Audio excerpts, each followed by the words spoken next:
De volta com o Educador em Entrevista, sexto bloco, agora na companhia aqui do professor Garcia. Professor, obrigado pela participação conosco, boa tarde. Oi, boa tarde, Luciano, e boa tarde a todos os telespectadores aí. Bom, a gente está aqui, né, cada vez mais crescendo a pilha de livros, né, mas vamos retomar, né, eu sempre gosto disso, né, de como é que surgiu a ideia, professor, da primeira publicação. Isso. Na verdade, eu acabei publicando praticamente uns 4 primeiros livros, né, por quê? Inicialmente porque a gente tinha uma pontuação na escola, né, isso ajuda no processo de classificação, né, e ajuda também na evolução profissional lá, né. Uhum. Então eu fiz, foram praticamente 4 livros, né, um era esse Como Estudar Matemática, Matemática Financeira, Estatística, e tinha mais um que eu não estou lembrado, mas foram inicialmente 4 livros. E, de fato, nessa área específica, né? Na Isso, área de matemática. De matemática, especificamente. Depois surgiu a ideia do Jaguareté, né? E foram surgindo outras coisas. Uhum. E o formato também é interessante, né? Porque você descobriu uma editora online. Isso. Esse aí é aquele que por demanda, né? Você não tem... porque antes, se a pessoa quisesse publicar um livro, você tinha que bancar aí pelo menos 1.500, 1.000 exemplares, que não fica barato, né? Esse aí não, você publica desde que você tem o Word convertendo PDF, lá você tem todo o processo, até da criação da capa, tudo. E você publica, né? Se vender um, bem, se não vender nenhum, fica lá, e se vender 100 ou 1.000, continua a venda, né? Perfeito, a chamada produção sob demanda mesmo, e que revolucionou as editoras mesmo, claro, a gente percebe. Claro, acho que é uma ideia nova. Sem falar da questão do próprio formato digital, alguns a pessoa pode comprar Ah, sim, tem o e-book ainda, né? Além do impresso, né, que você recebe em casa certinho, ou o e-book, você pagando lá o valor do e-book, você baixa na hora do computador, né? E começou esse processo e tomou gosto. Sim, aí você começa a ver que tem mais um livro aqui. Quer dizer, esses últimos 3 aí, a ideia, por exemplo, do Jaguareté era traduzir para o inglês, né? Então o custo é um pouco caro, né, para isso. Aí eu esperei um pouco, hoje eu fiz esses 3 últimos aí, um é o Jaguareté traduzido para o inglês, né? Mas aí é o resumão de matemática do ensino médio, né? Que é pegando todo o conteúdo aí do ensino médio de matemática, né? E também uma biografia de matemáticos famosos, né? Que era um material que eu tinha e eu falei, eu vou publicar isso como um livro. Regina, parabenizando pelo trabalho e colocando uma questão interessante, assim, né? Como é que foi pular, né, da questão da matemática para a ficção, né? E como é que é esse desafio, né, de escrever ficção? Exato. Aí é um pouco, eu coloquei, na verdade eu conto um pouco a minha história também, né, de militância política, de militância sindical, né, que eu tive aí na PUESP. Eu pensei em registrar isso aí um pouco, né? Mas aí, lógico, também para não me lindrar muito, a gente criou uma situação meio fictícia para isso, né? Mas foi relembrar muito um pouco a história da vida da gente aí. Uhum. E também tem a poesia aí, né, incorporada. Sim, também, né? Como é que foi essa Tem um de parte? Crônicas aí. Esse de Crônicas, na verdade, era alguns escritos que eu tinha num blog, né? Eu selecionei alguns e publiquei no livro, né? Então, foram momentos assim, ou de algum fato político que tinha ocorrido, né? Ou alguma situação mesmo que a gente viveu, às vezes, na escola, né? Alguma situação até positiva, né? Eu selecionei essas coisas e falei, eu vou publicar um livro com relação a isso. Perfeito.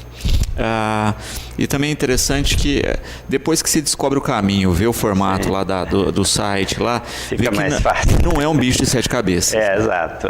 Não, escrever é muito bom, é até prazeroso a partir do momento que você pega uma linha assim. Depois eu tive um cuidado também de todos os livros de pedir para que se fizesse uma revisão, né, para não ter problema de erro, ou seja, de digitação, ou mesmo alguma coisa de concordância, tal, que às vezes passa, né? A gente pede, né, para uma pessoa especializada fazer a revisão, paga inclusive para isso, né? Então você fica tranquilo com relação a isso, né? Também é interessante pensar no alcance, né? Porque Sim. como você tem esse acompanhamento online, você sabe onde foi vendido, em que estado, e etc.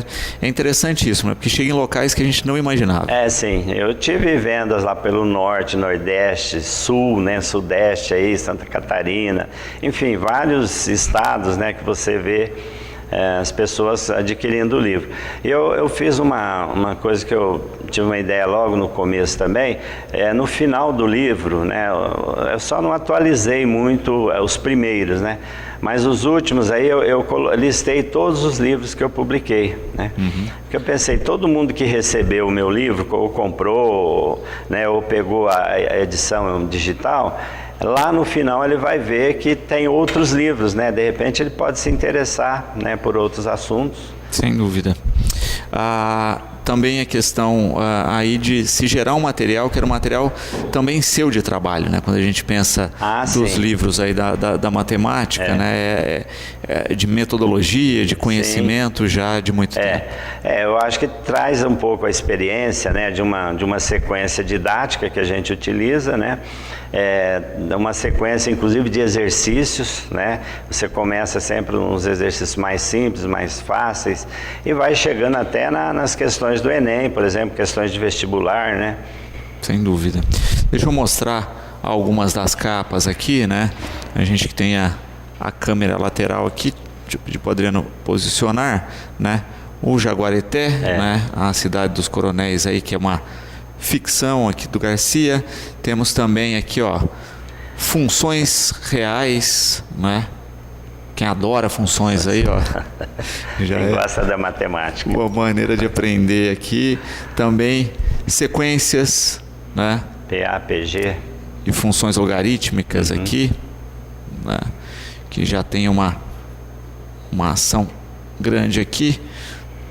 Fundamentos da matemática financeira. Esse aí é... Pessoal de administração, de gestão, né? De recurso humano. Esse precisa muito, né? Tópicos de estatística básica, né? Tem uma função grande.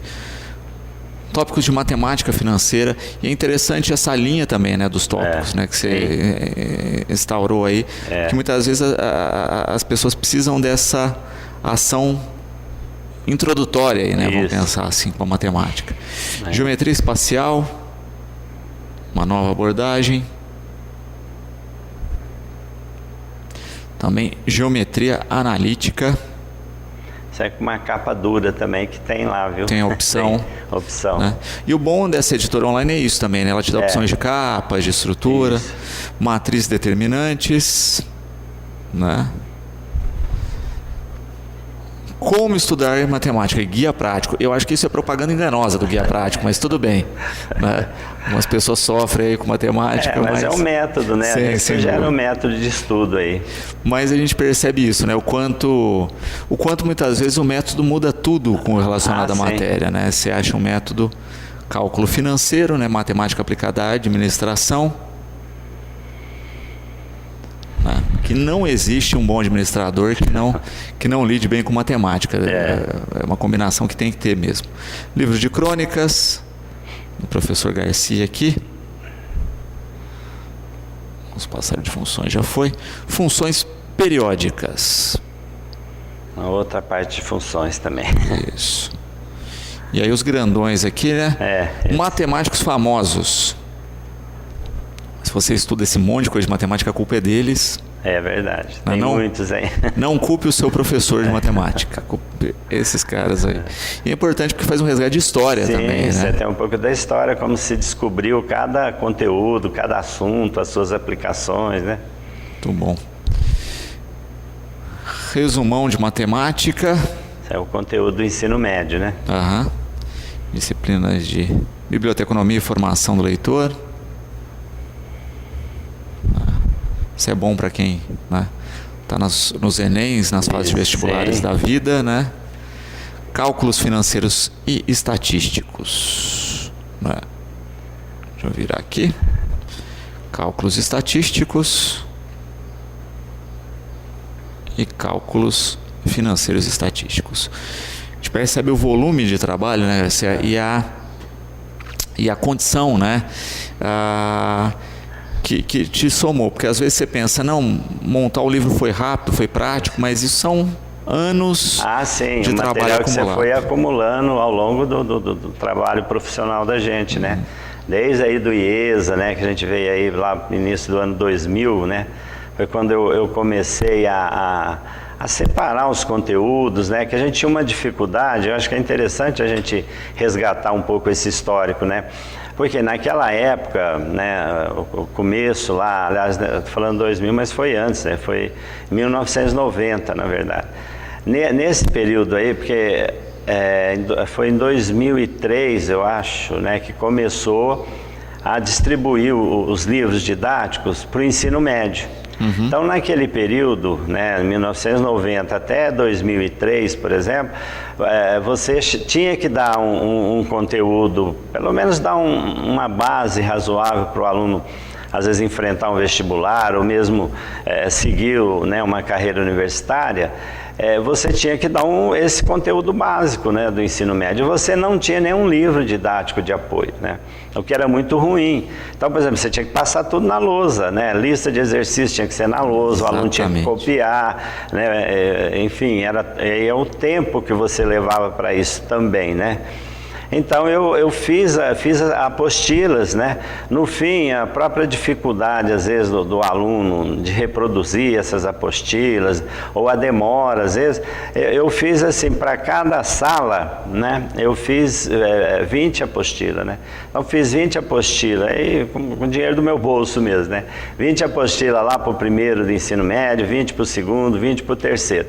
Aí eu andava lá com essa sacola cheia de apostila e punha os alunos trabalhar em dupla, né? Porque você não precisava passar aquela lista de exercícios na lousa. E o problema não era só passar, né? Mas você passa, você tem que esperar o aluno copiar, né? Isso leva tempo.